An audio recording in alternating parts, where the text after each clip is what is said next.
Oh my goodness. Let me get my levels right. I'm not even prepared fully. What's going on, brother?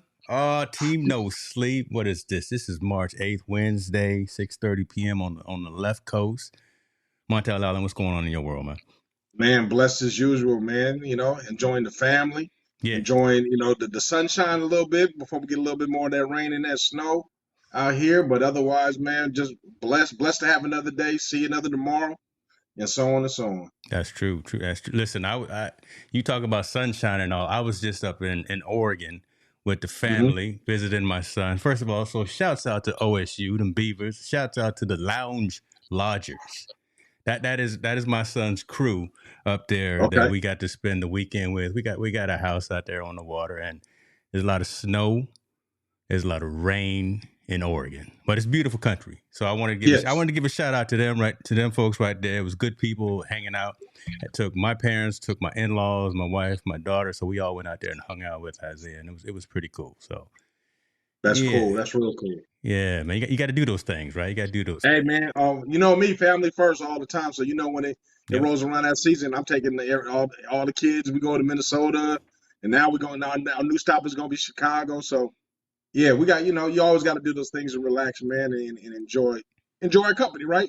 Like Yes, we always sir. talk about, we don't get enough time that we don't check on each other and do those things. Those things are very important, I think, for anyone to kind of make sure they can conjugate with family and just enjoy each other's company. Yeah, you gonna start using big words too. Okay, see, we got the regulars in the room, so you gonna start out with big words. Okay, I see how we Hey, gonna man, we work got to that. treat them right. They know the game. They know I what's love happening. it. I love it. Team No Sleep. Listen, Tell a friend. Always tell a friend to tune on tell a in, man. friend up in here. I think we tackling some issues and some things that people just don't realize where the show was kind of going. Yeah. So let's go ahead and get into it. So for the folks that are new here, listen, I see some of the regulars jumping in. Appreciate all of y'all for actually bringing on some of your counterparts as well. So we see Kevin, we see Noosh, we see Hicks Senior in the building. Chief is always here, so appreciate that. We tackle the social impact of sport. All right, we get it. We get deep into some conversations that are probably not being covered by mainstream media, and we figure out what's really going on and how we can get better. Y'all know what's going on right now. We're gonna talk about that. Listen, Golden Phoenix City just woke up. It's 6:30. Where you at? Just It's woke all up. good. Oh my Hey, he goodness. woke up to us. No sleep. That's what I'm talking about. Happy birthday, Nooch, too. I saw you Okay. tweet. Happy birthday, man. I Uh, love it. I love it. Just just yeah, okay. man. I'm glad. I mean, as long as See, you get up that and went over tune my on in. head. That Yeah, went over yeah, my head. yeah. Team No Sleep. You just woke up. It's all good. Yeah. All right. So, okay. So I got in-laws. I got parents. I got to make sure I'll stay prim and proper here and won't drop too many bad words here. No. Good to see you, Mom Sheila. All right, man. Let's go ahead and get into it. Right.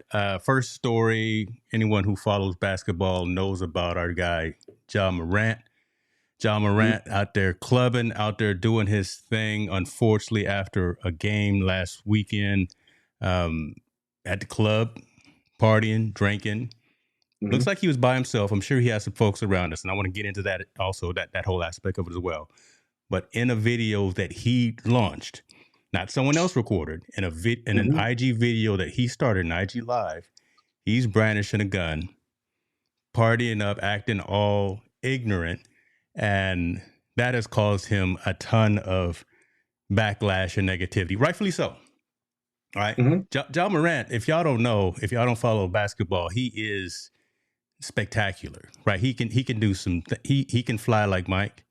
He can play like Mike. He can do all those things, and kids are watching him. Us old cats are watching him. He's got a really promising future. He's all of 23, 24 years old. Mhm. But to be at this tender age, to be that good, to be that visible, and to decide that you need to get on your social media account brandishing a weapon really brings about issues. And this headline says he's out for 2 games, but he's actually now it's been upgraded to 4 games that he's out.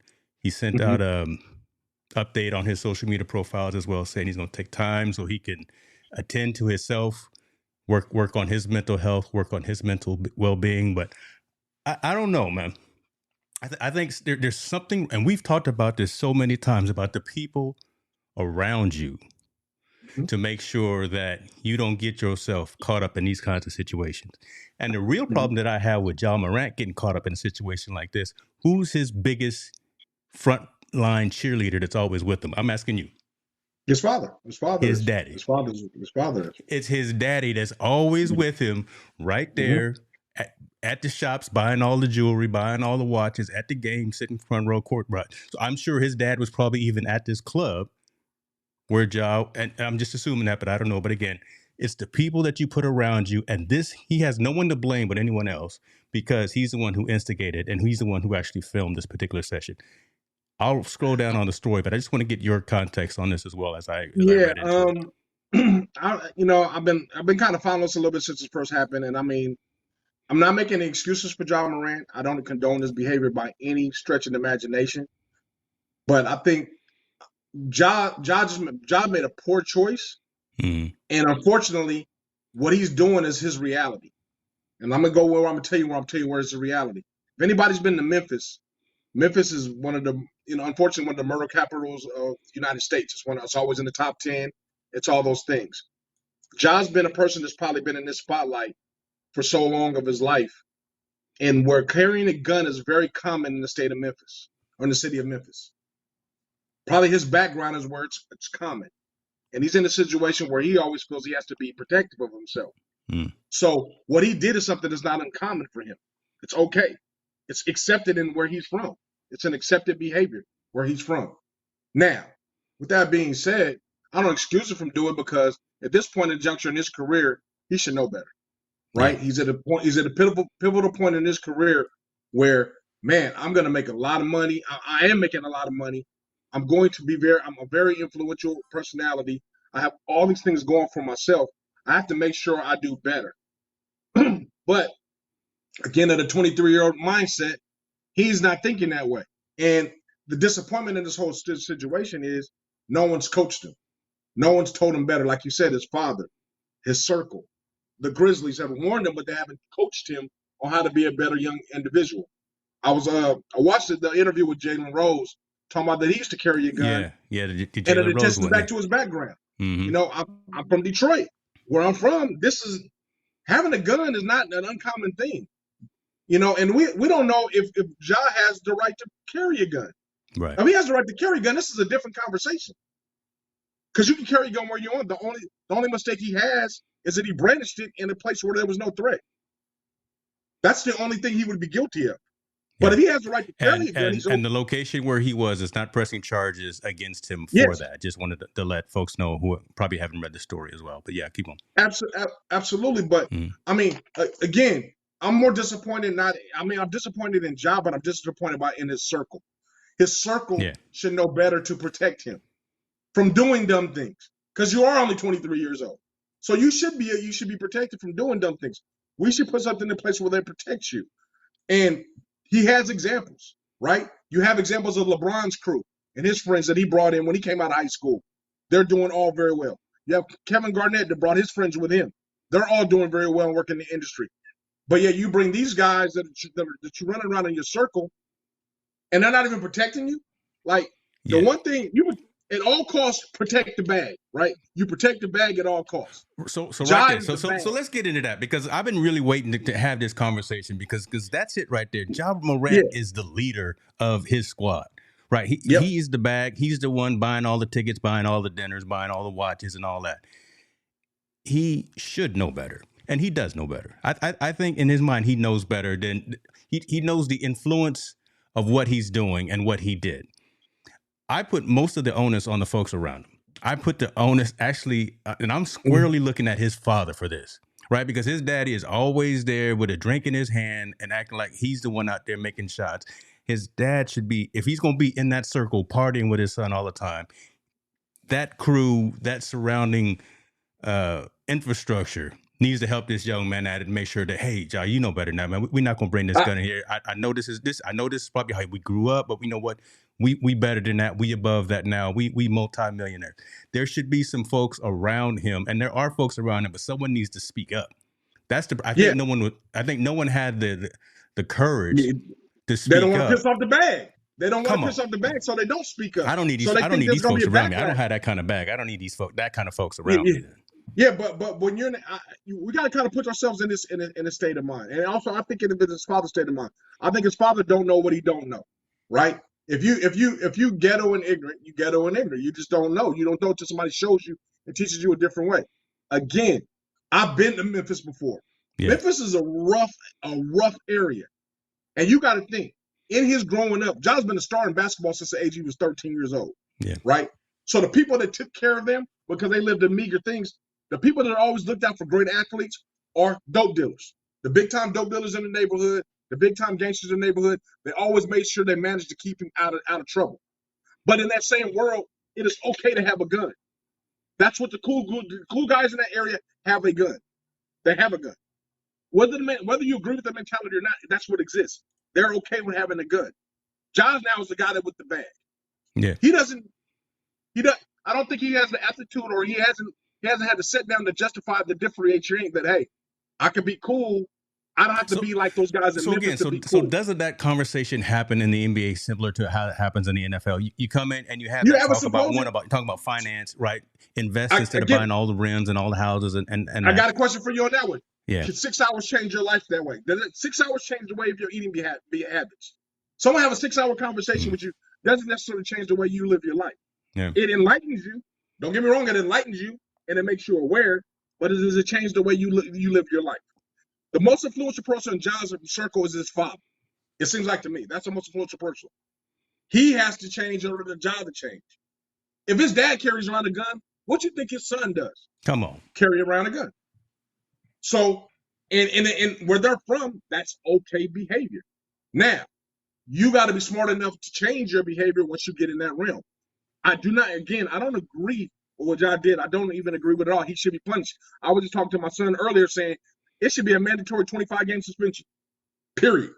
For you being an NBA player carrying a gun, automatic 25 games suspension. But I'm saying us as a society that's quick to judge him, the Skip Baylesses of the world, and all these white commentators that have no clue where he comes from, needs to peel the onion back. My question to everybody is, why does a 23-year-old that's a multi-millionaire feel that he has to carry a gun? That's a bigger question. Yeah. Why does he feel he has to carry a gun?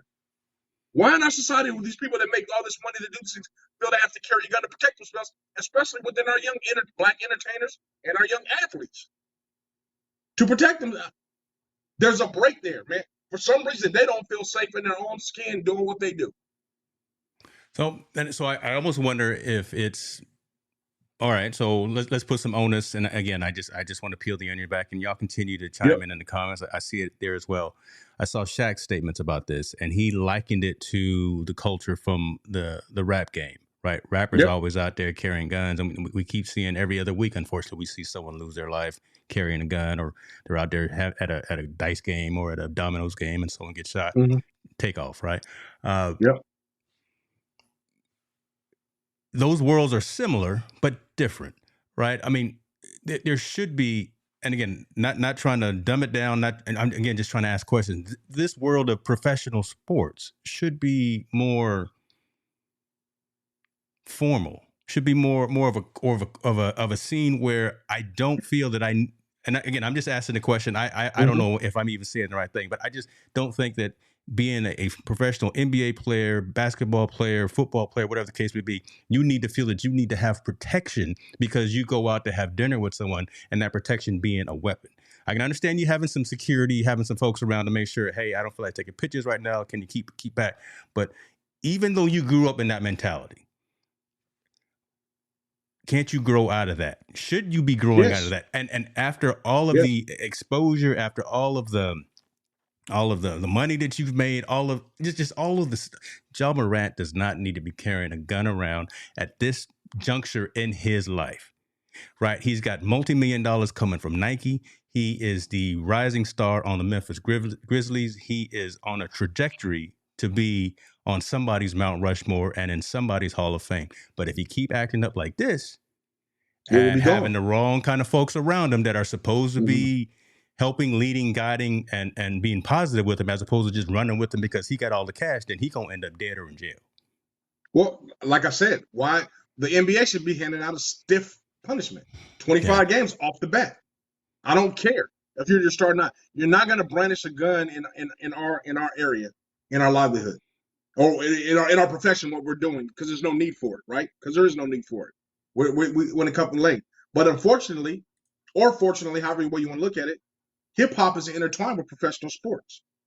Like you said, it should be a different thing. I don't think so. They're in a different sport. They're in a different twine because those are the guys they listen to. Those are the guys that influence their fashion. Those are the guys that they talk to, and now they have enough money to all hang out and intertwine with each other. Yep. Unfortunately, the violence from hip hop is spilled over somewhat to sports. Not as much. It's more in the college scene or maybe high school scene, but the threat of it's always there, right? If I'm in a club with a big time rapper, that enemy of that rapper deems me as an enemy too because I'm hanging out with this guy. True. Right? I'm rolling in the same circle because that's who we hang out with. I think it's a very complex situation, but I think John needs to know better now. Like you said, he has to know. You better know better. He's and I think giving him a 2-game suspension, a 4-game suspension doesn't do anything. That's not going to do nothing.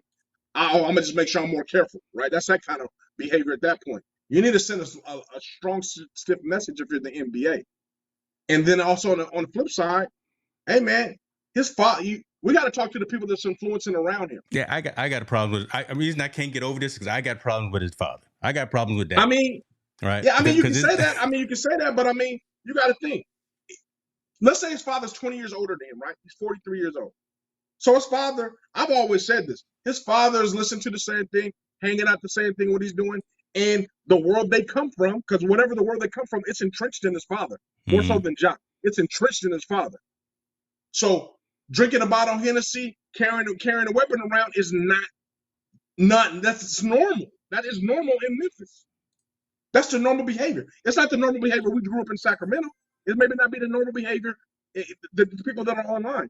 But in some areas, that is normal behavior. In Fifth Ward, Houston, that's normal behavior. In South Central LA, it's normal behavior. You can get a gun faster than you can get candy, old candy. Yeah. You can find guns on the street faster. You can find 9-letters in the liquor store. You know what I'm saying? So, I mean, that when that behavior becomes normal, then you don't think when you make it rich, you don't think you're doing anything wrong. Man, you think 90s hip hop is normal, right? We identify when they're rapping, Ice Cube was rapping, we can identify everything he's doing. But we're professionals now in the high tech world. We should have outgrown that, right? But we don't let it leave us. So you're breaking it down and you're giving us a master class, but you at the end of that discussion, I think you're agreeing with me on this right here. Yes, right? I am agreeing with you. Okay. It needs to change. Right. No, I'm not disagreeing with you. Okay. But I don't think someone like Skip Bayless has the right to call Skip him Bayless out. Don't know what he talk about. And officially with a gang and all that because they can't understand, they can't empathize with his background. Skip never laced him up. He never lived on shouts out to Fendall Avenue in Richmond, Virginia. If he ain't never learned what you don't even know what Oak Park is, right? You don't even know what an Oak Park is or anything like that. I'm saying they don't understand that mentality. I can empathize and understand where John's coming from. Doesn't mean it's wrong. It's wrong. It is wrong. Yeah. But I understand where he's coming from. I really do. I understand where he's coming from. He feels that's a normal behavior. That's something that he grew up with. That's something he's kind of entrenched with. That's something that he listens to in his music. That's something that he's around with his boys. That's probably something around with his uncles and his father. And that's something that he grew up with around Phoenix, around Memphis. I really think when he took that video, he didn't think he was really doing anything wrong. I think he was just having a good time, showing what they do in Memphis when they in a strip club at 1 o'clock in the morning. He didn't look past the moment. And no, I think that's also the problem right there. Someone in his position, I'm going to get to these comments because we got some great comments coming as well, and there's some questions. But I just think that he didn't look past the moment and the Hennessy that was in his cup, the beat that was bumping in the club and all that. I said, you know what, I'm going to go online to my fans and to my subscribers. And you know what, I got my piece with me, so I'm going to do this. He was not thinking 2 minutes later it was going to be across the entire planet and he was going to be suspended. Immaturity and bad decision at his worst. Immaturity and bad decisions at his worst. But again, people, his circle should have been there to tell him what was wrong, and they're not. So they're just as immature or even more immature, and bad decisions be on them because at all costs you protect the bag. You make sure he doesn't do stupid things. You make sure he doesn't drink some bad drink. You make sure he doesn't go home with the wrong woman. You make sure the wrong element doesn't come around him. You do everything in your power to protect the bag. What's old boy that protected Barry Bonds? What's his name? What's his name? The dude that protected him from Balco, all that stuff? The one that went to jail? I know you're talking about. Yeah, I know you're talking about. Whoever he is, Ja Well, needs him in this corner. Ja, That's yeah, what Ja Morant needs in this corner. Ja A needs to dude that's talk gonna protect to. him at Yeah, all he costs needs to talk to and some of make them sure folks. that he doesn't do something stupid. And if he does something stupid, I'm gonna make sure I make sure I cover it up Wow. or whatever happens. But the main thing, avoid him from doing something stupid. We think his father should be the one to do it. I don't know his daddy. I don't know if his dad is gonna fight Shannon Sharp. Yeah, Obviously, I'm not. his I daddy don't ain't know. got I'm too not much sense. vibing with him. Yeah, his daddy don't He have needs too much somebody in sense. this corner that he needs that guy, that OG in his crew to tell him what's wrong and when it's wrong. And whether you hate me or not, bro, I'm in your best interest. But we can just fight. We can learn to fight about it. Yeah, Like I yeah, would fight my kid. Like I was telling my son, I go, if that was you, I would have beat you up yeah, before you would have branded yeah, that gun. I'd have yeah, put some lumps on yeah. you before you We put something came to on me. blows. Come on, we Yeah, came yeah. to blows right then and there. So, There's no way you're gonna pull something that stupid. So yeah, I think it's a lack of immaturity, man. Definitely a lack of awareness for what's going wrong. But like I said, also on the other side, I flip it.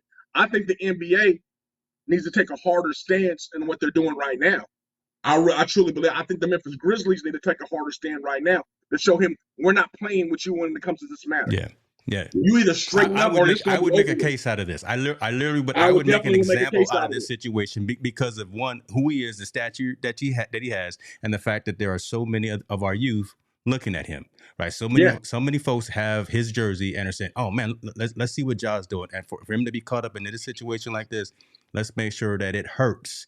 But you know the other thing about it, this kind of behavior that he's been displaying, it's kind of been on that trajectory, right? It's kind of been going that way.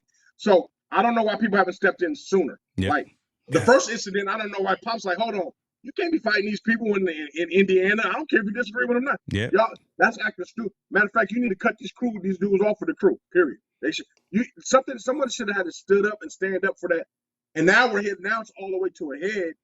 And like I think Ja probably is a good guy. I wouldn't doubt he's probably a good young man. Understand he's just making some really poor decisions, trying to fit in, trying to be that guy, trying to be liked, chasing. Chris Rock said it best: attention. That's the biggest addiction we got. Yeah, that new Chris Rock. You only do that stuff when you're looking for attention. He's an attention. That's a really, really good point right there. So if y'all got Netflix, check out the new Chris Rock special. We doing promos for folks. He better send us some of his back. Yeah, Rock made a really good thing right there, right? Because he talked about what are folks doing right now to be visible, right? Either are he said the biggest addiction is attention. The biggest addiction is the biggest addiction in the United States is attention. Man. And there's 4 ways of getting it, right? He said there's 4 ways to get it. I'm not going to say it's we're not going to say it. We're going to save it for you to go watch it. There's 4 ways to get it. But the biggest things that people are addicted to in the United States is attention. Yeah. Ja is a prime example of that. You only do that if you want to draw attention. Come on, man. All right, let's get to these comments. Eric Watkins in the building. Ja wasn't raised in a poor neighborhood. He was raised middle class with both parents. He should know better. His response to the IG Live was what they want us to hear. Come on. Okay. You in line, brother. Yeah. Mr. Kevin is talking about Ja should understand the mentality changes once you enter the NBA. He is a public figure. He can't be fooled around like this. Man, that's all nothing but the truth right there. Yep. Nothing but the truth. I saw a couple of other comments that I wanted to get into. Unfortunately, the culture says to be cool, you have to act like the culture of the music, and the lyrics say having a gun is the new cool. And again, that's us doing it to ourselves. That's us, proliferating those songs and that culture and that mentality, those clothes and all that thing, and whatever gun you're carrying around. We got to get out of that too. Yeah, I just don't understand where we had kind of similar when we were growing up, but that we had a maturity growth, right? We grew out of it. It just seems like it's taking them longer to grow out of that world, especially when you're making that kind of money. Y'all gonna shoot some dice for that? Yeah. So, Jim says John gonna shoot some dice, and then T. Morant ends up taking the bullet when it goes south. Please be careful out there. Let me position this to you from News Show. He says, question from my brother Montel. Did growing up in a place like Detroit shape up Montel well to the man he is today? So your upbringing, right? Talk a little bit about that story. Yeah, I'm not. My family, my dad's side is from Detroit. I'm not from Detroit. I'm actually from California. And I was born in Los Angeles. I was my high school years and junior high. I was raised in L.A. I went to college way up in Humboldt County, and then once I became an adult, I moved to the Bay Area for a while, and then I moved to San Diego. So my upbringing it does. I was able to see a lot of things, especially playing college football. We got to travel a lot and see, and I got to meet people from different areas. Some people, I learned a lot from a lot of them. Guys that was from L.A. that was entrenched in gang banging. Guys that was from Oakland that knew all this stuff. So it just made me look at a different introspective when I look at things. I look at things through my lens and how I did whatever I was doing and my hustle and everything. And I had to become an adult early, man. I was a father when I was 19. So I had to raise up really quick, grow up really quick. So at that point I had to make adult decisions. My best friend Tim Wadholm, we were both 19 together growing up. So he let me look through his lens. And he's from Fremont, middle class family, everything. I came from a single house family, only my mother. I just always had the ability to look through different things. So that kind of shapes my perspective nowadays, man. So I hope that answers your question. I hope that answers your question. Listen, man, we got a handful of other topics, but I'm gonna pause on these because we got some questions in the chat here, and we are here as shepherds of the community, and we just gonna spend a little bit more time talking around this particular topic. MDH is in the building. She says she can't get on board with this circle talk. Why can't he be held accountable for his own choices, including who he decided to put in this circle? All right, I agree. And I agree. MDH coming with truth, right? I mean, that is a really good statement right there. The circle that I'm really leaning on and pointing to is again the guy who carries the keys to his car, his dad, who's always there in front, dancing in front of everybody, trying to fight Shannon Sharp.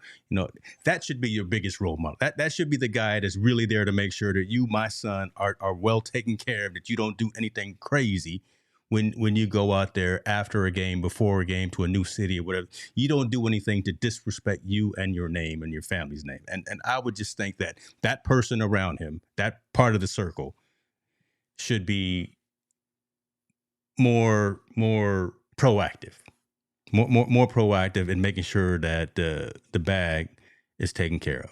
And I hate to diminish it by calling it just a bag, but just making sure that the principle within the circle is well taken care of. Your thoughts, man? I think she's right. I agree with her. I think he needs to be held accountable, and that's what I'm thinking. The NBA should be able to step in and say, "Hey, this is no frills, no, we're suspending you 25 games, period, off the rip. Anybody that carries a gun in the NBA that we find out, you're going to be suspended 25 games." And I think he should be made an example of that. Also, I believe he should be held accountable to a circle and everything. But then again, I don't know if Ja didn't have a carriage permit. Like if he did, you got to think if he didn't have a carriage permit, it's more detrimental, right? He didn't have that.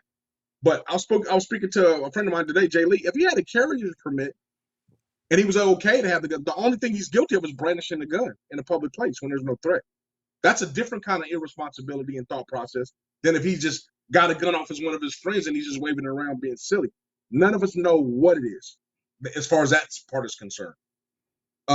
Again, NBA needs to handle out a strict, hey, we're not, like you said, we're going to hold you straight accountable. You had a gun, you're suspended for 25 days, 25 games. I don't care. And then now, in that 25 games, when you spend it, you better clean up your circle. Whether it's Pops, Mom, or whoever's in there, you better clean it up. So, I don't give him a pass for doing what he did. And I'm not giving him a pass. He's 100% responsible. Now he has to answer whoever the responsibility is. I think right now it's just going to be the NBA. Colorado's not pressing no charges. They already said it. So there's no criminal charges on that part. He's got to deal with, did he fly that gun in there or did he get it? He has to deal with that part. And the next part he has to deal with the NBA. NBA needs to send down a strict ass message. Yeah. And say, we're not dealing with it no more. So if that comes down, I think that'll help him hold his accountability and all those things. And like you said, James, his father. His father is. It seems like he's the biggest role model in his circle. I think he's the first one that needs to step up and say something and make sure he gets cleaned up. I think so too. And I like Chief is saying. I mean, if we think about who some of the other stars in the NBA are that aren't acting the fool, my man Dame Time. right? Maybe Dame need to reach out to young Ja, right? Just put him under his wing and say, "Come on, man, right? Come, you can't." I mean, I mean, I have seen nothing, and not that I'm looking, but Dame is high up there. He's in the rap game too, right? Look, Dame yeah, is out there in both industries, right? So but he's out there living that Dame rapper carries life, himself a lot different. carries himself a lot But different. Dame's background is different than Ja's. Dame comes from Oakland, a little bit different. I know Look, I've been Oakland. in those Come areas. on now, Huh? Oakland too. Now Oakland Yeah, is but he is. lived. I mean, he lived in Oakland, then he moved to Antioch. It's different. It's a little bit different than going to Memphis. This boy said, "Yeah, that's true. Antioch is Yeah, it's different." different. Shouts That's out to different. I Antioch. mean, and I'm not negating Oakland. Oakland's tough is a tough place to grow too. And I know a lot of these guys come from really hard backgrounds. I really do understand that. But I also say, hey man, I'm not agreeing with him. I'm never saying he's wrong. I'm saying I can understand though why he carried a gun. I can. I can. Shit, I got this money. I'm gonna go hang out with my friends. Hold on, but where I'm from, we carry a piece everywhere I go. I got Mm-hmm. friends from the South that carry a gun. That's just where they're from. Whether they use it or not, no. Do they brandish it? No. Are they 62 million strong and on TV every night? No. Nope. So I get where he's coming from. It's wrong. It is wrong. I'm telling you, it's wrong. Someone needs to preach it out to change it. And the people in his current circle, up to this point, didn't do anything. They let him get away with whatever he wanted to get away with and do what he wanted to do. Hangs around whatever crowd he wants to hang around, do all those things. And I'm saying somebody in that circle or his dad should have stepped up and saw these things that were going wrong and cleaned it up right away because they have the power to do that. All of them are feeding off a job. Everybody's feeding off a job. There's Right. no way I'm getting that cut off. Right. If I was Don't mess that I'm up. not getting it cut Don't off. mess that up. Right. No. We all need mentors, but is he letting himself be mentored? That's a great question, and I think only Ja can answer that. We can only speculate, and I'm gonna bring up this statement here from Jim. Man, he's talking about the media wants us to bash Ja and distract us from the fact that Myers Leonard anti-Semitic self is back in the league. And Jim, we are not the typical quote unquote media, so we're not bashing anyone. We're having that discussion. So I just want to be clear on that. Yeah. Our conversation here is around who, Ja, what he did, why he did it, and how to get better, right? Because again, it could have been substantially worse. And again, he could have been out there kind of like one of these next stories that we're going to talk about. He could have actually misfired or something, twirling the gun. It could have gone off. There could have been He could have done Plexico Barris, yeah. right? Remember when he shot himself in the club? Plexico Barris shot himself in the club. Plexico shot himself in the foot. So no, he did. It he did. It was his foot. That's right. Oh, come on. Yeah. The gun's not only a danger to the people that are around him, it could have been a danger to himself. Yeah. That's why I'm saying the NBA, since the NBA is going to be the governing body and set the tone, NBA needs to be like, we're going to like you said, we're going to set a really strong example to make sure our players don't want to carry guns no more. If you're going in a situation where you need to have a gun, you better either high security or you know what, don't go. They don't go. Period. Don't go. There it is. All right, folks. We're going to keep up on that one, but social impact story always takes a little bit extra time. Appreciate everyone for chiming in on that.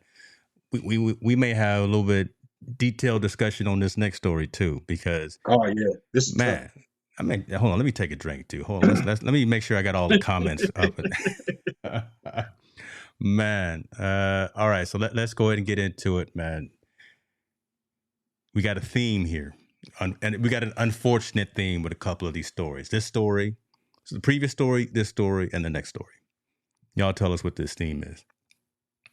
All right, young brother here pleaded guilty already to weapons possession a number of months ago.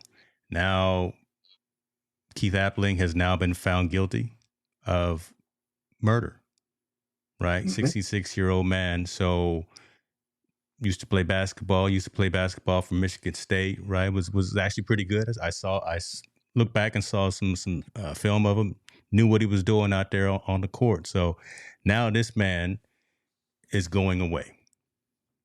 This man is going. Is he? What is it? 40 years? Yep.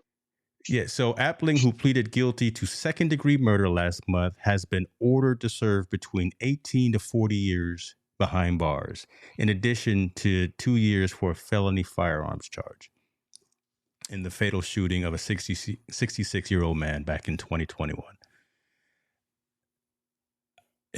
The theme for I'm not going to talk about the theme, but again, here we are again looking at a young man right here. Life is over. Two lives are done. Right, one literally, one figuratively, and then the families around us. So again, the blossoming onion around both of these family situations is just tragic. There's nothing good about this on either side, but there is some closure, there is some fruition. But again, this young kid is now going to spend probably 4 decades behind bars for the death of Clyde Edmonds. I'll go and say his name, right? 66-year-old Mr. Clyde Edmonds lost his life in 2021. Your thoughts on this situation and kind of where we're progressing in terms of these types of conversations, man? It's just another sad case. I mean, we have another young man with a gun. You know, I don't think I think he meant to shoot him, but accidentally shot this man during the situation and killed him. And now he has to go to he's going to jail. You know, for like in 18 to 40 years. Like you said, another promising young man that went to school, not only played college football, basketball, but he also played a little bit in the NBA as well. And then he finds himself in this situation. Like, it's a tiring thing. It's something that we keep going over again with different people, but it happens over and over and over again. And it's happening more frequently amongst athletes and amongst our young athletes. You know, we got the Alabama situation with a gun. Yes. We got this young man, you know, removed from college basketball. I think he's only been removed for like 2 or 3 years. He's not that old. He's, you know, had a gun and he pled to the gun charge, and then all of a sudden they found out he's guilty of murder. Now he has to do now it's a whole different ball game. He actually pulled the trigger. I mean, man, it's sad. This is sad. I mean, it's really sad. I don't know where we're going. What's happening in our society? Yeah. I mean, and we don't this situation. Yeah, and you know, and we don't have to get political about it, right? It doesn't matter where you are, left, right, center, blue, red, green, yellow, whomever the case whatever the case may be. But these facts don't lie, right? Again, and when you got 23-year-olds, when you got college juniors, freshmen, sophomore out there getting into altercations with 66-year-old seniors.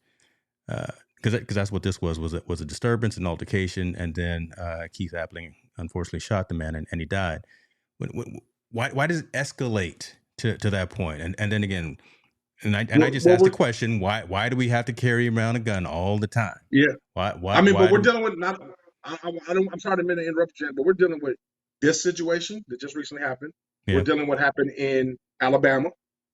We're dealing with what happened in New Mexico. You know, those guys, you know, New Mexico season got suspended because somebody got killed from a basketball player. Man, this common thing is crazy because how are these young men getting so much accessibility to guns? Yeah. You know what? And I'll just go ahead and bring up the other story. I'll just bring up the other story as well too, right? Again, the Joe Mixon story. Joe Mixon situation, the same thing, dealing with guns. I mean, we're in a situation. I mean, we're in a state that, you know, I'm agreeing with Colin Kaepernick. It's too many damn guns. I don't know when. I have no idea when we're ever going to hold the NRA responsible for wrongful deaths. Because the bottom line, if you spill hot coffee on yourself at McDonald's, guess what? McDonald's is wrongfully you get to sue McDonald's because you dropped hot coffee on yourself. It was too hot to drink. When are we going to be in a situation where we can sue the NRA for all these wrongful deaths? And, you know, and for me, I'm biased of it because it happens in our community and to our people. Yeah. That's why it sticks out. Really, and that's, you know, that's why it resonates with us so much. And we talk about this. And I mean, Chief hits it on the head. We hate having these stories, right? It's sad that every single week we got to have this type of a conversation. Tired of having this conversation. I'm tired of thoughts and prayers. I'm tired of hashtags. I'm tired of talking about surround yourself with the right kind of people because you in a club and you're shooting yourself, or with this Joe Mixon situation, they were at his house and they were playing Nerf wars. They were playing what seemed like an innocent game of Nerf wars, right? Kids running around, and someone went and grabbed an actual real gun out of Joe Mixon's house and shot someone. They didn't pass away, but you know, again, someone got shot.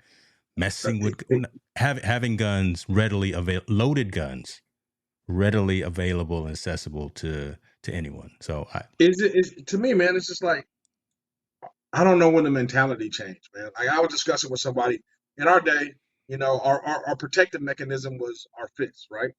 We yeah, fight it yeah, out. yeah, After that, the worst it could get is maybe somebody threw a bottle, or maybe somebody got stabbed, or a razor blade or something like that. It got to that point, but you could still live.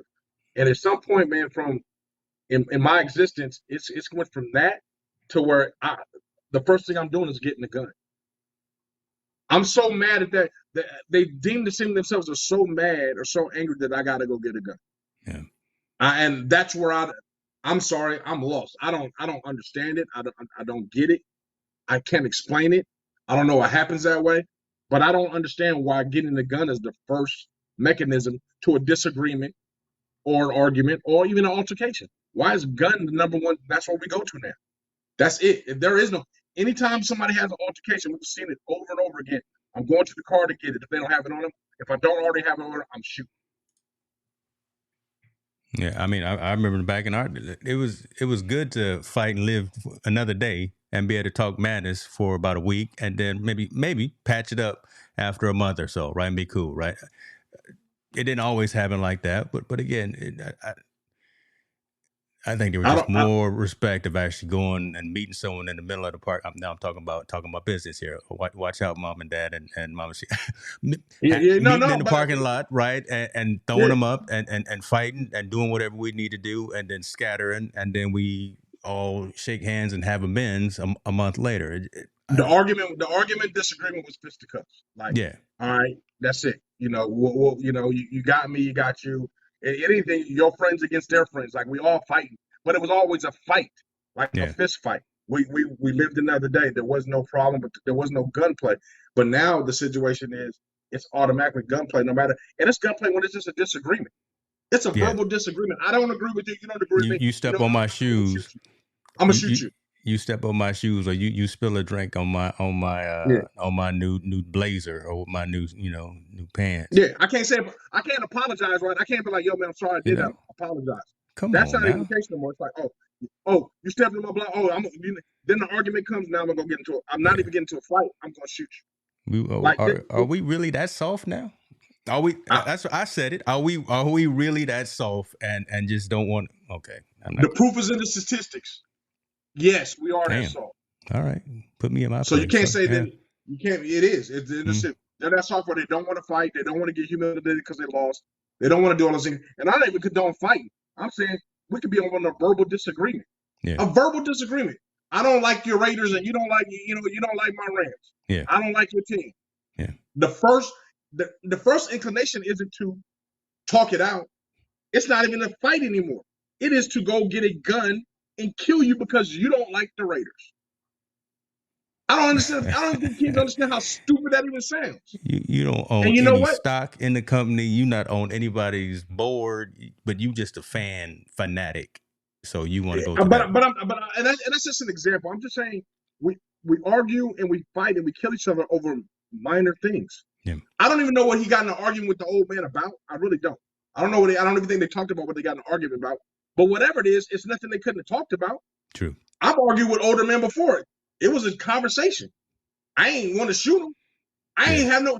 My thought process wasn't even nowhere ever to get a gun. Even if I felt threatened, it wasn't to get a gun. If I felt threatened, I'm like, let me remove myself from the situation and leave. All right, so where's the let's bring it back. Let's have a learning Yeah, experience because we always like to have this. So where is the call to action? We're having a discussion. We're going deeper in it than anyone else. Than ESPN, CBS, MSN. No one else is going to go this deep into these particular 3 or 4 stories. What's the call to action that we can tell folks listening and watching and community? What can you tell us and tell everyone as well? What's the call to action to just do better and be better? I don't have an answer, man. Now, when it comes to this gun stuff, I really don't. I mean, you say write our senators. We say go vote. We say more police protection. Yeah. Can't trust the police. The police beat our ass. Mm-hmm. We can't. We can't do this. I got to protect myself. We can't do this. And I mean, people think like those neighborhoods, even though they're poor, even the poor neighborhoods, 99% of those people are great people. All they want to do is work and do their thing. It's the 1%. Yeah. The 1% that's out there wild playing with gunplay. and it's sensationalized in music, obviously in movies it's sensationalized. But now we're getting, like I said, we get to a point now, even if it's just a verbal disagreement. It's not, I didn't hurt you, James. I didn't do anything to you. I never even put my hands on you. We had a verbal disagreement in the club because I accidentally bumped into you or stepped on you, or I bumped into your girl, stepped on you. Yeah. We're arguing about whatever. Boom. And nowadays it doesn't have to be that. I just can't be from the same neighborhood. I'm from the other side. I'm from the other side of the tracks. That automatically, okay, Yeah. I'm going to get my automatically. You don't know nothing about me. You know, yeah. just because I lived on Main Street and you lived on L Street, we have problems. What? We have problems, and guns. What? There's too many guns in the streets, man. Let's just call it what it is. Yeah. There's too many guns in the streets. People, and they don't want to clean it up. If we look at it, the big picture, NRA doesn't want to clean it up. That's good business for them. Hey, they kill. There's more guns gonna come. People want to go get more guns. They want to get scared. They're gonna be protected. No one wants to do anything. But my question to them, and hear me out real quick for NRA. Okay, you want to keep making guns. With the technology we have today, why don't we track guns? How come there's not a chip in every gun like we got in every phone? So if there's a shooting or there, we can solve the case right away, right? You have to register your gun with this chip. Why is the NRA? Why? Okay, we're not telling you to stop making guns. We're telling you to make guns better, traceable, and trackable. You know, they always want to pass gun laws, but gun laws doesn't affect the people that's killing people in our hoods because those guns aren't registered or bought legally anyway. They're not bought from a store. And if they are, that's bought from a store. Somebody takes it from them in a robbery or whatever, and then it's used that way. I've never heard of them finding a guy. My registered gun was the one that did a drive-by. That's never the case. The gun is thrown. The serial murder spread. What ending the drive-by is done. It may be my gun, but somebody took it like 3 or 4 months ago and it's circling on the black market. I'm saying if NRA really wants to do something about it and really cares about the community people sell to, put a tracker in it. Put a tracker in every gun. That way we know where the gun is shot, fired at, where it's done, and the time, and we have a timely response, right? Because we know where it's done at. That's technology's admirable. there. Yeah, I'm gonna say that's admirable, but I mean, we know about technology that can elude that. We know about the ghost gun technology. We know about 3D printing, but that's admirable of where you're going and what you're saying, and I agree with you 100%. Like this comment too. It's a societal problem. People's fuses are so short, and they feel disrespected. It's all an excuse to control their environment. That's getting back to, see, it seems like a lot of the conversations that we talk about are purposeful for a reason. They get back to the mental awareness issue, mental health issues. They get back to kind of that core family unit issue. They get back to just kind of some basics that somehow, somewhere got left or got lost or got forgotten. Don't know what it is or why it is, but there's just a lot of these negative stories, like Chief was saying, like Mama Sheila was saying, societal issues. It's always kind of the similar communities that are having these kind of problems. Unfortunately, it's almost lost away somewhere. Is it individuals issues within that society? Like, I can't blame it all on society because there's good people in those communities. Mm-hmm. There really are. There are really some really great people in those societies. Mm-hmm. Now, don't get me wrong. People get frustrated, and those environments are very tough to get out of. And I can understand they feel hopeless and all these different things and going in it. But there's thousands of people in that community that feel that same way, and they don't go kill people. Gunplay is not the first reaction to them. So I use that to a certain degree. Yes, it's mental health, but I think it's more than that, man. I think we really have a break in our community structure. And in some parts, it's like it's okay. It seems like it's okay. Yeah. Look at this. I just got to think of one thing. Sean Kemp just got convicted of something of a shooting. Wow. Sean Kemp, the ex-NBA player, just did the shooting just now. I just got over my feet just now. Wow. Well, so we'll be covering that next week. That's we'll cover that next week. So we got it's too many guns. Yeah, breaking news. Sean Kemp booked for allegedly drive-by shooting.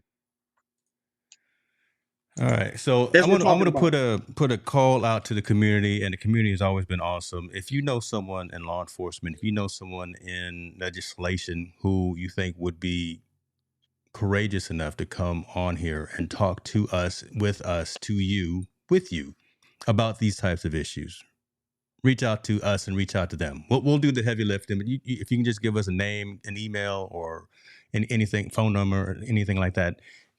Because us having just these conversations within the vacuum, yeah, we can Monday morning quarterback and we can pretend to be psychologists and sociologists and all that, but we can talk from a common sense perspective. But I'd love to have someone who is still literally out there in the streets, a police officer who was out there in Oakland on Hagenberger, who was dealing with these issues. I made you flash back when I brought. No, Listen, I've been out but there, man.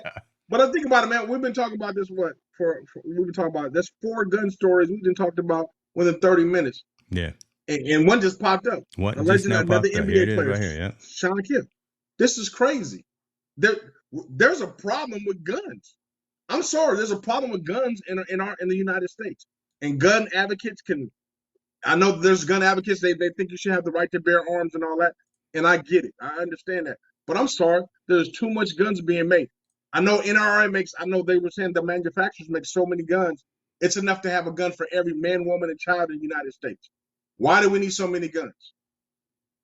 Why is you as a gun collector need to have 10 guns? I don't. It doesn't make any sense to me. It really doesn't, and I don't know. And we can never hold nobody accountable, right? Or we can hold the shooter accountable, right? We can hold and obviously the victim, but there's a higher cause to that. We hold doctors. We hold everybody accountable when it comes to wrongful deaths or death situations, except for people that manufacture guns. If a doctor does something to you, you can sue him, right? Or does something to your family member, you have a recourse. Everybody else has a recourse except for guns, and that's the most mass killers we got out there. I just can't relate, man. I can't. Yeah. It just ain't in my it's a DNA. bigger problem that obviously can't be swept under the rug. And again, I put that call of action out to the community. Help us to help you. Right. So if you know someone, I see a ton of folks watching on Twitter. Come on over to YouTube so you can leave some comments. But that's normally where the most I'm saying vocal, help me understand, because I don't. Yeah, like I say, help me to help you. That kind of thing. I don't All right, so understand. there's the Sean Kemp story. So we already went into it just now. If there's any updates by next week, we'll go into that as well. One more negative story, and then we get into some stuff on even keel, man. Because man, this is right here. Oh, but the thugs who put. Okay, but it's the well. Is it thugs that pull the trigger all the time? Is it the thugs that pull the trigger? I'm a little dead air, little silence right there. I don't know. I'm gonna say no. All these situations, they're not thugs. You think that basketball player was a thug in Michigan State? Yeah. I don't think he was a thug. Yeah. And I would say, what's your definition of a thug? Yeah, there you go, right there. Respectfully, and just like you said, Jim, respectfully, I would love to have that dialogue. Man, listen, man, you've been in the comments for too long. You family, man. Jim, send me an email, man, so we can get you, get Chief, get some of these folks online. Get Kev, get a whole bunch of folks. We'll have a round table. We'll all sit around drinking Sly, our energy drink of choice. We'll all sit around drinking Sly, and we'll get all y'all on screen. There it is, man. Go ahead and represent. Okay, so talking sports. Wisconsin boys basketball team went out there, just wanted to play some ball. It was an away game. They went out to another Wisconsin school. Don't make me pronounce the name because, oh my gosh, the Muskego, Muskego. Yeah, predominantly white school. The team that they've been playing, the Beloit. Gosh, man, why can't I pronounce these names? Beloit. I can't pronounce them either, so I'm leaving that to you. Yeah. So Beloit Memorial High School is a more diverse school, right? But the other school, Muskego, is a predominantly white school. Beloit was going to Muskego to play. Come to find out that they didn't like the diverse school. A lot of the students, may have been some older folks there as well, but a lot of racial epithets were being thrown. Come to find out that a lot of swastikas were actually drawn on top of the lockers in the visitors' locker room. So there's some anti-Semitic activity. There's some racist activity. There's there's this versus that, and apparently the kids as well decided that they wanted to dress up as I'll use Jim's word, thugs, gangsters, whatever. They decided to wear the pants down with the bandanas and with the mask on or whatever to kind of intimidate or whatever to the kids. And this is this week. This is 1940 something. This is this week, 2023 in Wisconsin. Kids that are being intimidated by not the players for the team, but the other students and the other student body from the home team that they were playing. That's a problem, man. Can't even go play basketball against a rival, an inner city rival, interstate rival. You got a mixture of cultures, you got a mixture of whatever, but it's the external student body who is hazing and chastising and calling you everything outside of your name, flashing swastikas, calling you, making monkey sounds, as it says here as well. This is just horrible in terms of what's going on. A D1 school too, right? So schools that actually get some money for their sports.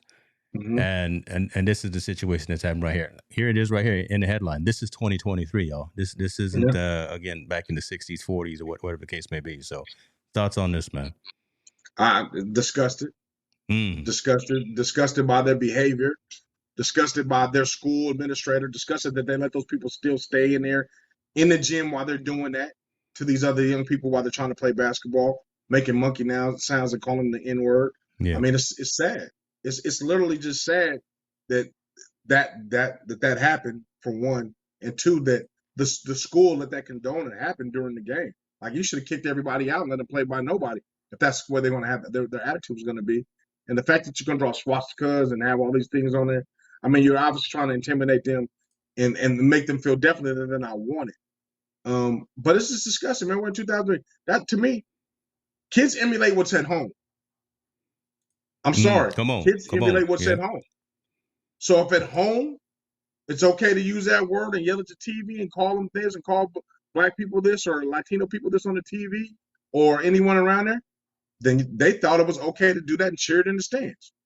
They felt it's okay. That's behavior from home that these young people are emulating. If it's not adults, also this in the crowd. It's just sad, man. It's really sad. We talk about these, we talk about being, unified and all those things, and we talk about a country just being divided. We're not only divided in an adult state, we're divided now in a lot of these teenage states and where these kids are at, these young people.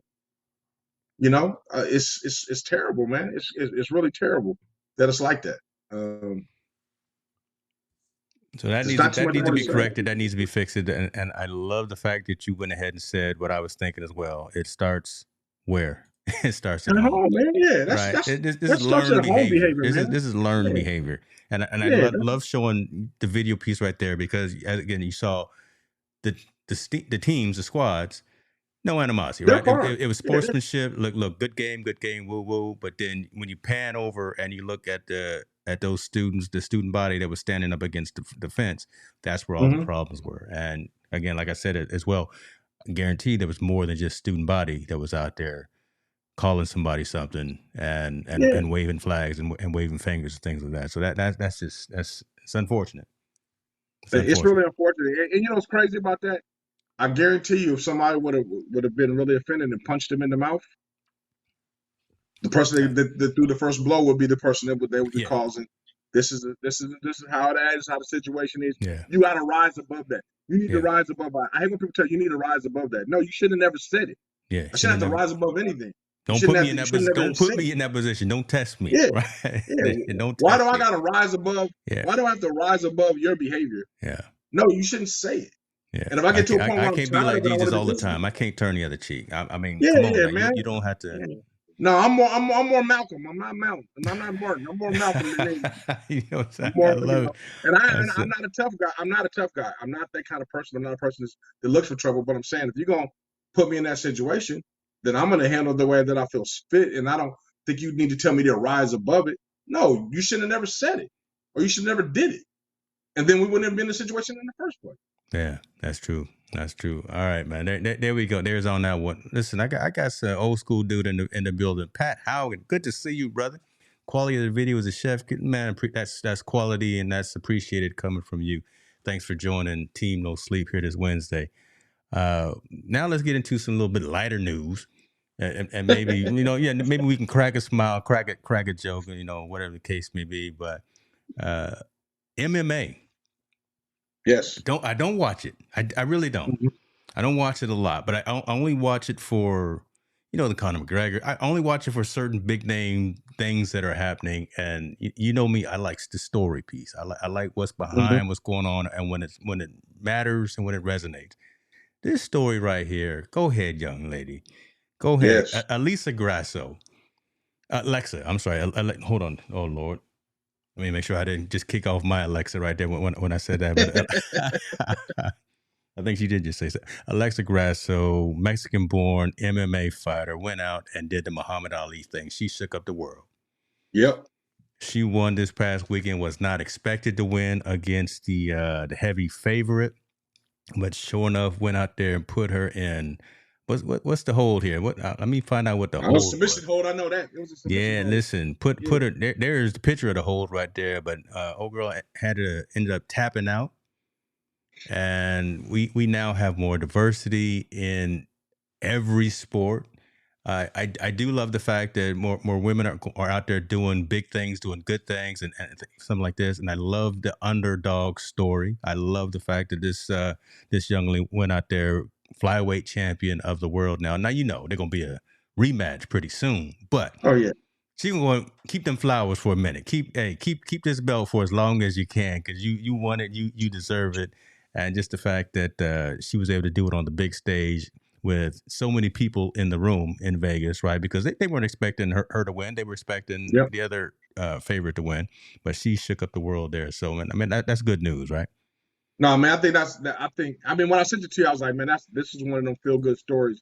I mean, her story, she's fought her way back from a lot, and she came in there and she just got on her and won. Won under.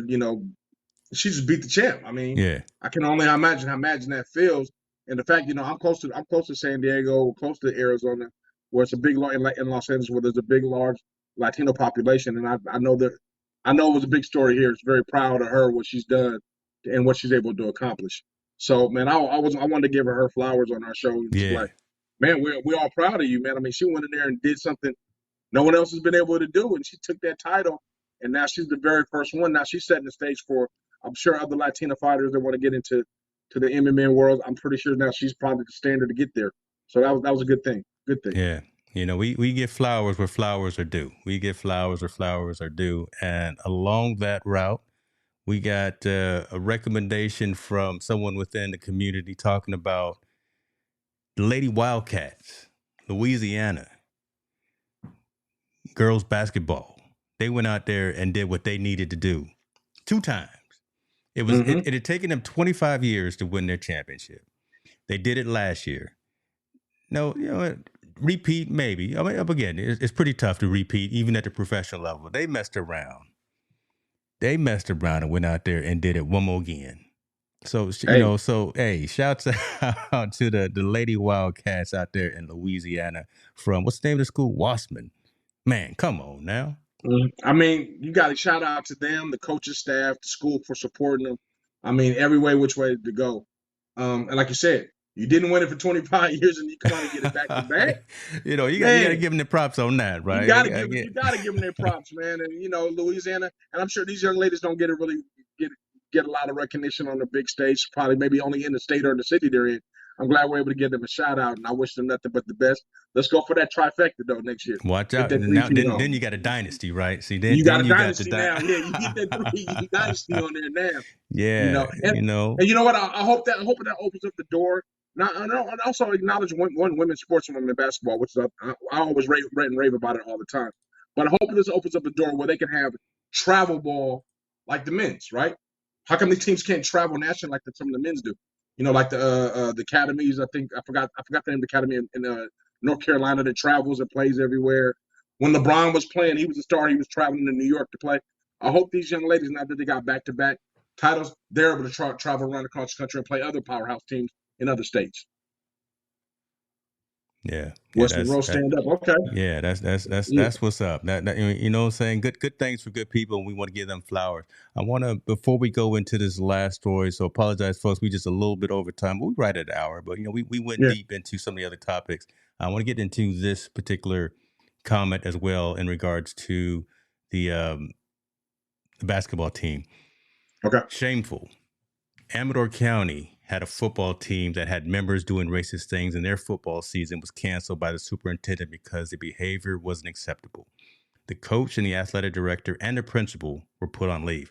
This is that school that I was telling you about that's literally down the Sacramento. road, right up the In street. Yuba, right? That's the one in Yeah, Yuba, right. I right? mean, Yeah. right down. I Yeah. can drive by that school every single day. And again, Yeah. these kind of things are unfortunately still prolific within society, within communities, and got to be corrected. Got to be Yeah. the Well, I training at mean, home, the training within the education system, the training for the students. Just it has to start not just somewhere. It has to start everywhere. The conversations yeah. on correcting these things. Just funny, as liberal state as California, we're dealing with that same situation that's dealing somewhere where people would think it's a Yep. country like There you Wisconsin. right. So that shows you how powerful, that racist behavior can be. You know, it's everywhere. It is everywhere. I mean, but the one, me personally, I always prefer, say it to me. I want to know, because I want Yeah. to know where I stand. Good point. I want to know where I stand. If you're gonna say it, all right, cool. We're gonna argue about it and all that, but I want to know where I stand with it. If I can get that, because this racism is sneaking up on people that's behind closed doors, especially the one in you, but that was some crazy behavior there had. Those situations, man, we need to address them and hit them swift. Hit them swift, hit them hard, make people understand that it's not going to be tolerated anymore. But the thing is, what's crazy about that, we don't want it to be tolerated anymore, but unfortunately it is tolerated. It's tolerated. Look in the mirror, folks. That's All right. real. Look, you can point all you want to, but you got 3 fingers pointing back at you. There it is right there. There it is. Was it Jim coming in hot? Yeah, let's see. Those other powerhouse teams probably have trans females competing. Ooh. Woo, wait, man, let me put Jim up here. He'll okay. Those other powerhouse teams probably have trans females competing, so best of luck to them. I ain't gonna get in that argument. Not tonight. You coming in hot, brother. You coming. We have a guest that's been lined up. She did make it last week and didn't reach back out this week, but we gonna have that conversation. And I'm gonna save this particular comment right here, man. So we still gonna get deep into that. All right, man. Good night. Well, y'all on one tonight. Here we go. Deion Sanders. Deion Sanders is Deion. He trying to do some good things. I think Deion has a good heart. At his core, at what he's trying to do, he really, I believe, I don't know the man, but I believe he is really trying to do good things for whatever institution, wherever he's working for, whatever students and whatever kids that he's around and he influences into.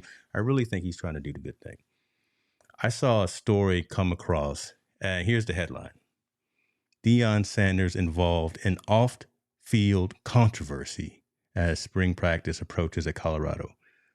Man, so I saw that and I said, "Oh man, come on, Deion's not caught. He didn't get no videos came out from him back in the day or something. He what happened, right? Because that's clickbait right there. Mm-hmm. I'm gonna summarize for you and tell you what's going on in Colorado where he is. Deion has changed the culture 100%, and the problem is there's an atheist group in Colorado that has issues and problems with Deion talking about religion, starting his practices with prayer, talking about the Bible, talking about do unto others as you would have it, talking about those types of topics. And this atheist group in Colorado has actually sent a formal complaint to the Buffaloes, to the school, saying Deion should not be infusing his religious beliefs and his religious views into the football program. So that is the off the field controversy that Deion Sanders has. The fact that he's trying to talk to these folks and put them on some type of straight and narrow and maybe righteous, but just talking to them about madness, but saying we're going to sit down together, we're going to pray before we get out there and hit the field. He's going to be a brother for a brother. It's going to be do unto him. He's having those conversations with the team, and there's an atheist group in Colorado that does not like that. What are we going to do? Reminds me of when people didn't want Colin Kaepernick to take the knee, right? Say that again, because I don't think everybody heard that. Let's make sure you say that just one more time. It reminds me of when people didn't want Colin Kaepernick to take a knee. Like, what is wrong with him talking about God? And if you don't believe in God, then you don't have to listen to the conversation of not attending school. But the fact that he wants to bring awareness to God and pray for his players and quote things out of Scripture, it's fine. It's funny to me. It's funny to me. Atheists say they don't believe in God, but yet, they follow some of the quotes and scriptures that are within the Bible. People that do swastika quote the Bible all the time. They do things about the Bible all the time. It's the Christianity way.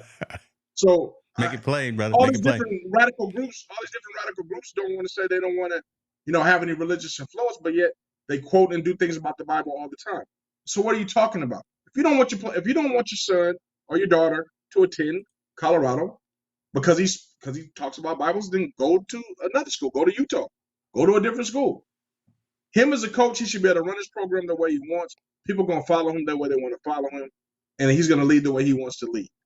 And the bottom line, at the end of the day, as long as he has successful in the field, everything is all good.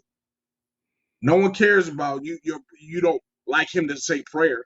Yeah. So what you gonna do now? Tell him you don't like the way he eats. You don't like the way he walks. Oh, well, no, you don't like the color of his skin. Yeah. You always gonna have something. You have an issue. So you know what? Those people that have a problem with it, I hope Deion gives them the big middle finger. Yeah. Tell them to go wherever they want to go and keep running this program the way they need to feel. I hate the fact that it's clickbait like that. They kind of trying to show that he's doing something bad. In when he's doing what he's doing in Colorado, which it's all good. And if there's a player on this team that doesn't believe what Deion's saying, man, all you do is kneel down and you tune it out. Tune it out? You just tune it out and keep on going and play. So it's like Tallboy said, if you don't like him praying, you either just turn the game off until it starts, or if you on the squad and you don't like it, you go in the bathroom and you chill until it's time for you to suit up and get out there. It's insane. You don't even do that, man. If he's saying a prayer, you just kneel down. You don't put your head down. You just kneel down with the rest of the team. Okay, cool. Prayer's over. Amen. Let's get on the field. let's go to work. Speak. Yeah. You don't have to say anything. You just stay there and just be quiet. Be respectful of people's religions. It need to be like prison. In prison, the Muslims do their thing. People just respect them and let them do their thing. Yep. People go to church in jail. They just respect them and let them do their thing. These guys on the floor, just let them respect them and do their thing. If you don't agree with it, you just don't say nothing. It's that simple. Why do we have to make? I don't understand why people just again attention. They just want attention. That's what it is. So they want to make a big deal. Yeah. So let me read this for because after this we're going to do the audio podcast piece. I want to do this because it won't be visual. But so from the Freedom from Religious Foundation, the letter that they wrote, it is our understanding that on December 20th, 2022, a staff member led other staff members in a Christian prayer to start an official meeting. More egregiously, man, these big old words. I barely got through high school. Anyways, on January 16, 2023, Coach Sanders directed a staff member to lead players and coaches in Christian prayer before team meeting. Mm-hmm. It appears from these examples that Coach Sanders includes prayer in all his team meetings and events and likely prays regularly with the team. Let me go back to the headline again. Coach Sanders is involved in an off-the-field controversy. This is the controversy, folks. All right. That's it. I'm done. I'm gonna look at the comments now. Nobody was saying that when Tim Tebow was preaching religion at Florida and Urban Meyer with his evil butt was riding. Come on. That's on point right there. Tony Davis in the building. Appreciate you, man. Yeah. That's it right there. That's slapping folks in the mouth. Yeah. Like I said, Tony, they have a problem with his skin tone. That's what it is. It's a problem with his skin tone. Wow. That was his skin tone and preaching religion. Oh, that's too taboo. Can't let him have that. We gotta bring some attention to that. They're attention whores, man. That's all it is. I said it. Attention whores. They're attention whores and they're addicted to attention. So they don't want to cause any mischief and havoc to throw Deion off his path of what he's trying to do. Not buying it. No. Dion gonna stay focused. He gonna Yeah, stay yeah, focused on. Hey, see, I threw that in there. Come on now, and yeah, we yeah. gonna I we like gonna that. end Like, on that. There.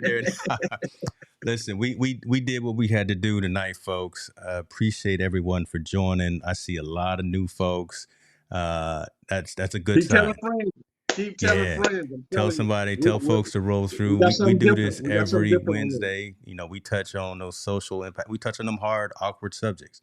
Man, and Yep. I know it's tough. I know it's tough, but we only gonna learn if we have these conversations. We only gonna get better if we have these conversations. Montel, take us home, man. Yeah. Everyone out there, be comfortable having an uncomfortable conversation. Salute the power of no. We out. That's it, y'all. We out.